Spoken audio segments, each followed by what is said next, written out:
السلام علیکم ورحمۃ اللہ وبرکاتہ۔ الولی میڈیا یوٹیوب چینل اور فیس بک پیج پہ آپ سب کا استقبال ہے ایک نئے پوڈ کاسٹ اور انٹرویو میں۔ آج ہم موجود ہیں MVM ریگستان اسکول پاندی کپار میں۔ اس کے بانی فاؤنڈر اور ذمہ دار ہیں مولانا علی محمد صاحب۔ تو ہم ان سے اسکول کے بارے میں، کچھ ان کی نجی ذاتی شخصی زندگی کے بارے میں جاننے کی کوشش کریں گے۔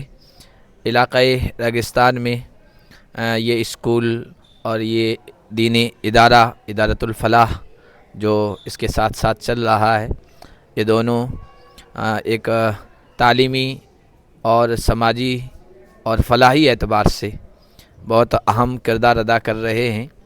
تو ہم مولانا سے اس کے متعلق پوری جانکاری لیں گے، معلومات حاصل کریں گے۔ آپ سب حضرات جو ہماری ویڈیو کو دیکھ رہے ہیں، ہمارے نئے یوٹیوب چینل الولی میڈیا 2.0 کو سبسکرائب کریں، ہمارے فیس بک پیج الولی میڈیا کو ضرور فالو کریں۔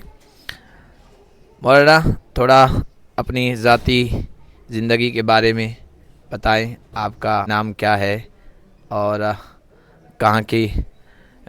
آپ کہاں رہ رہے ہیں، اس کے بعد آپ کی تعلیمی زندگی کے بارے میں اور پھر اسکول کے بارے میں ہم آپ سے سوال کریں گے۔ السلام علیکم ورحمۃ اللہ وبرکاتہ۔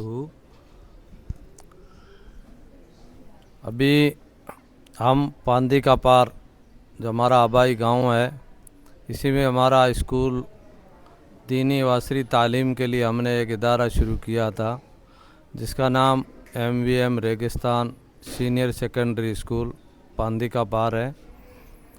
مولانا ولی محمد صاحب رحمۃ اللہ علیہ جو ہمارے نانا ہیں، شیخ عبدالکریم صاحب کے دادا ہیں، ان کے نام سے ہم نے شروعات کی تھی، کیونکہ حضرت مولانا رحمۃ اللہ علیہ نے اس علاقے میں تعلیمی، سماجی اور سیاسی سرگرمیوں میں حصہ لیتے ہوئے اپنے اخیر کے دور میں تعلیمی میدان کو خاص طور سے چنا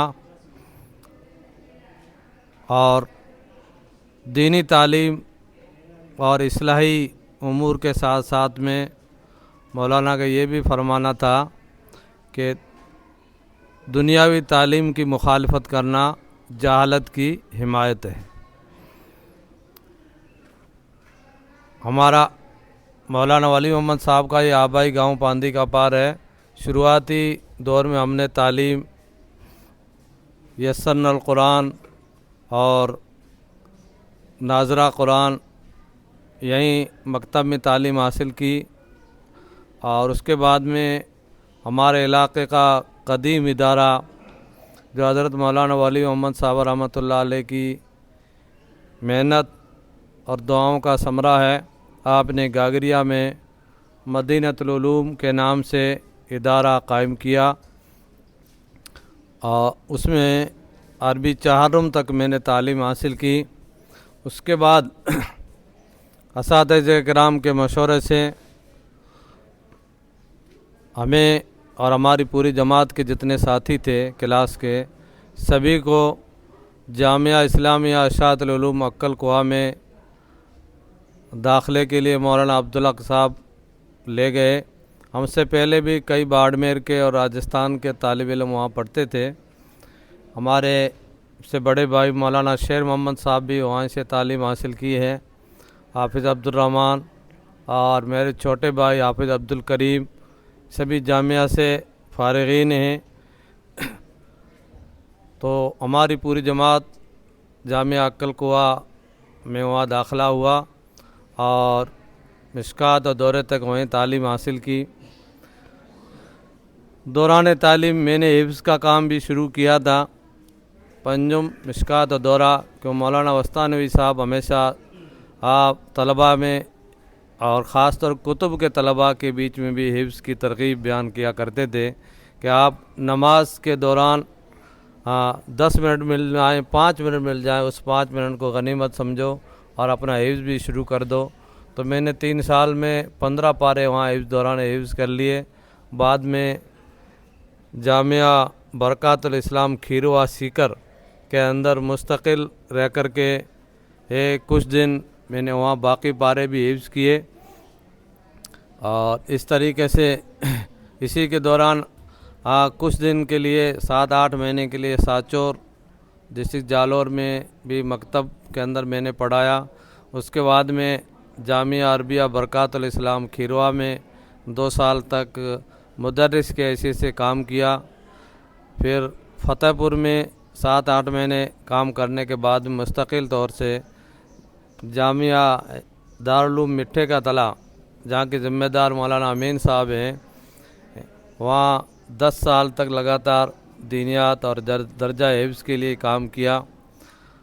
اسی دوران میرے دل میں ایک نظریہ، ایک سوچ، ایک سپنا آیا کہ بھئی اس طریقے کا ادارہ ایک قائم کیا جائے جو دینی و دنیاوی تعلیم دونوں وہاں دی جائیں. دنیاوی تعلیم کے ساتھ ساتھ میں دینی تربیت کا خاص طور سے وہاں نظم ہو، کیونکہ جو افراد ہمارے تیار ہو رہے ہیں، علماء یا دینی مزاج کے لوگ یا دینی تبلیغ کے ذریعے سے جو افراد دینی مزاج کے بن کے آتے ہیں، ان سب کے لیے ایک ایسا ماحول چاہیے جو ان کے بچوں کو وہ عصری تعلیم، دنیاوی تعلیم کے ساتھ ساتھ میں تربیتی نظام ہوں. اس خاص طور سے تربیتی نظام قائم کرنے کے لیے عصری تعلیم کا جہاں تک ہے وہ تو گورنمنٹ کے اسکول میں بھی لے سکتے ہیں، کسی اور پرائیویٹ اسکول میں بھی لے سکتے ہیں. ہمارا خاص طور سے جو نظریہ تھا کہ ہم ایسے افراد اور ایسے بچوں کو تیار کریں جو تربیتی حساب سے اسلامی کردار اسلامی کردار اپنانے والے ہوں، اور مستقبل میں آگے جہاں بھی جائیں ان کا بنیادی لیول پہ ان کے عقائد اور ان کی دینی بیسک لیول کی تعلیم ایسی ہو کہ آگے جا کر کے ہمیں ان بچوں کی تعلیم کے ساتھ تربیت کی فکر کرنے کی ضرورت نہ پڑے. اسی کے ساتھ میں میرے دماغ میں یہ تھا کہ عصری تعلیم کے لیے ادارے قائم مستقل تو دنیا میں چل ہی رہے ہیں، لیکن ایسے ادارے جو ہمارے بچوں کا ایک پروٹیکشن کا کام کریں، حفاظتی کام کریں، اسلامی حفاظت، اسلام کی پہچان، ان بچوں کی پہچان، اور وہ بچے بھی آگے بڑھ کر اپنے اندر ایک کانفیڈنس پیدا کریں کہ ہم اسلامی ماحول کے اندر چل کر کے تعلیم حاصل کر رہے ہیں، اور ماں باپ کو بھی یہ فکر نہ ہو کہ میرا بچہ پتہ نہیں کیا کر رہا ہے، کیا اس کے ایمان کی، اسلام کی، اس کی تربیت کی کیا نظام ہوگا. اس لیے ہمارا جو سسٹم ہے یہ پوری طریقے سے تعلیم اور تربیتی سسٹم یہ ہے کہ ہمارے آنے والے بچوں کے لیے یہ 5 وقت نماز کا اور صبح فجر کے فوراً بعد میں دینی تعلیم کا مضبوط نظم قائم کیا جاتا ہے تاکہ ہر آنے والے جو ہیں وہ. اس کے بعد جو بڑے بچے آتے ہیں ان کے لیے ہم تعلیم میں ان کی نماز کے فرائض، وضو کے فرائض، غسل کے فرائض، بہت سارے لڑکے اس طریقے سے آتے ہیں جو بالکل ایسی چیزوں سے نہ بلد ہوتے ہیں، نہ 10 کلاس پڑھ کے آتے ہیں، 8 کلاس پڑھ کے آتے ہیں.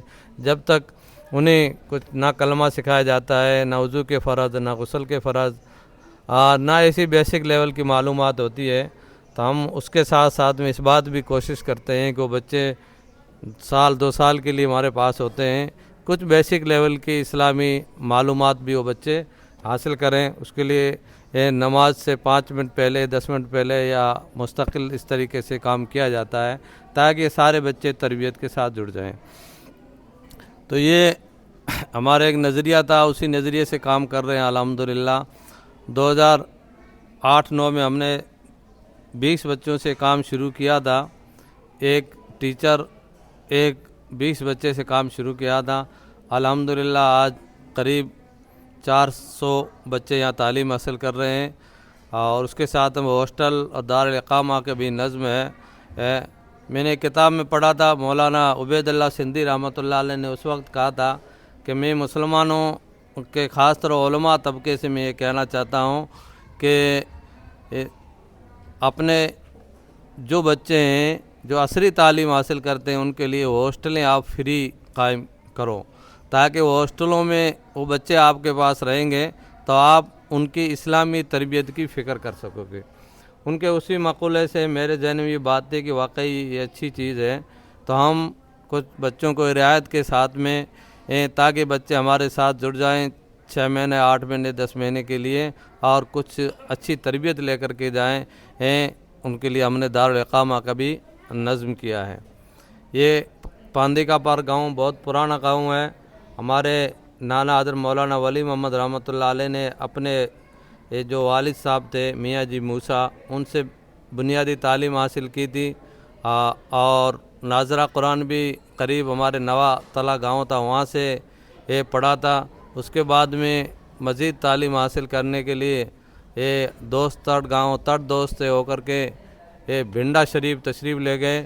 وہاں سے قاری طیب صاحب رحمۃ اللہ علیہ اور ان سے بیانوں سے متاثر ہو کر کے دارالعلوم تشریف لے گئے، دارالعلوم دیوبند، اور مولانا حسین احمد مدنی رحمۃ اللہ علیہ سے بخاری شریف پڑھی۔ مولانا حسین احمد مدنی رحمۃ اللہ علیہ سے بھی سلسلہ بیعت میں بھی ان سے جڑے۔ آج بھی الحمدللہ ہمارے پورے پریوار کا اور برادری ہمارے خاندان کا مدنی خاندان سے اچھے تعلقات اور رابط آج تک بھی ہیں۔ اور ان کے بعد مولانا حبیب اللہ صاحب نے مدرسہ مدینہ العلوم گاگریہ کے شروع سے وہ ذمہ دار رہے، اور ان کی محنت اور کاوشوں سے پورے علاقے مکاتب وغیرہ کا جال بچھا، اور جو انہوں نے محنت کی یہ الحمدللہ اسی ان کی محنت سے ہم کچھ پڑھ لکھ کر کے یہاں تک پہنچے ہیں۔ یہ بھی ان کی محنتوں کا نتیجہ ہے کہ ہم اس طریقے سے آج کام کر رہے ہیں اور ان کی دعاؤں سے چل رہے ہیں۔ اللہ تعالیٰ مولانا ولی محمد صاحب رحمۃ اللہ علیہ کی درجات کو بلند فرمائے، اور ہمارے ماموں مولانا حبیب اللہ صاحب کو صحت و تندرستی نصیب فرمائے۔